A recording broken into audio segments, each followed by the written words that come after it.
face, isn't it? Fox News alert right now. Voters in 5 states heading to the polls today. It's primary day for them. New York, Pennsylvania among the 5. And as that happens, we sit down with one of the most powerful members of Congress, Speaker of the House John Boehner. We talked to him about the campaign in 2012, Mitt Romney, and where he feels our country is headed if President Obama wins a second term. Speaker Boehner, good morning to you. Bill, good to be with you. Terrific being back with you. For a man whose title is Speaker, you don't speak very often in this forum. So it's good to have you back, though, and good morning to you. Last week, you called this election the most important of your lifetime. You. Why? I've been around a while. So I think the president's economic policies have failed. I would argue they actually have made things worse. And as a result, the president has turned to the politics of envy and division. Now, this is not, in my opinion, the right way to run for re-election. Republicans have a plan to get America going again, to get American people back to work, and that's why I believe that this election is so important. But the America can't live for 4 more years with Barack Obama as president. His policies will turn America in a direction that we may never recover from. The size, scope of government, the debt that hangs over our economy. When the president and I would have disagreements in our discussions last summer, there'd be times when it was pretty clear that we were miles apart. He'd look over at me and say, "John, that's what elections are for." I look at the president and go, "Yes, Mr. President, that's what elections are for." Those statements are dire. The inference that you're making is that 4 more years of Barack Obama is sending America down a deep, dark hole. It's sending America down a path that will look a lot like what we see in Europe.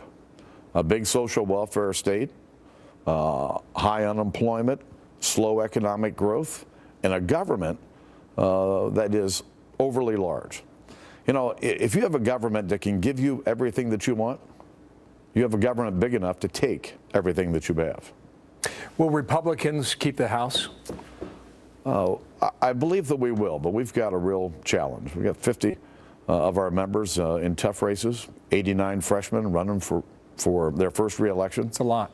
And we have 32 districts that are in states where there's no presidential campaign going to be run, no big Senate race. And we call these orphan districts. You take 18 of them, California, Illinois, and New York, where we're not likely to do well at the top of the ticket.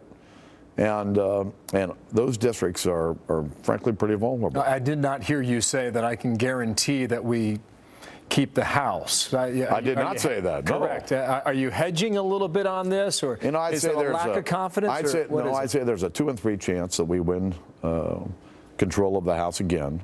But there's a 1 in 3 chance that we could lose. And I'm being myself, frank. We got a big challenge, and we've got work to do. How's Mitt Romney doing, do you think?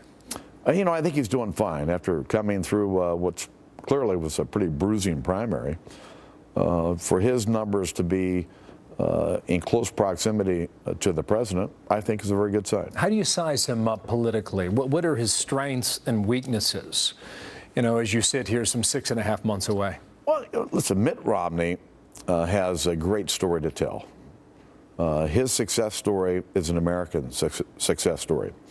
And I would go out there and talk about his story and how what he wants to do is to make those opportunities available to every American.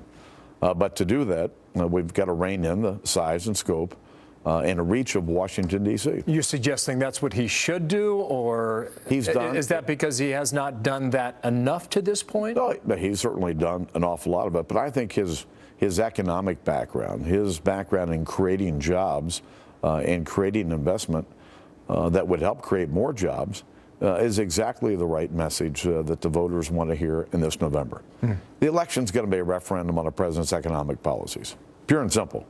Now, the president's going to try to make the election about everything other than his economic policies, but The American people vote with their wallets.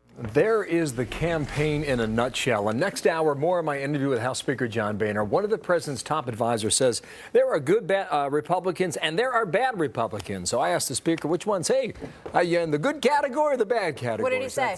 Well, you got to wait now. Oh, okay. 45 minutes away. So, but it's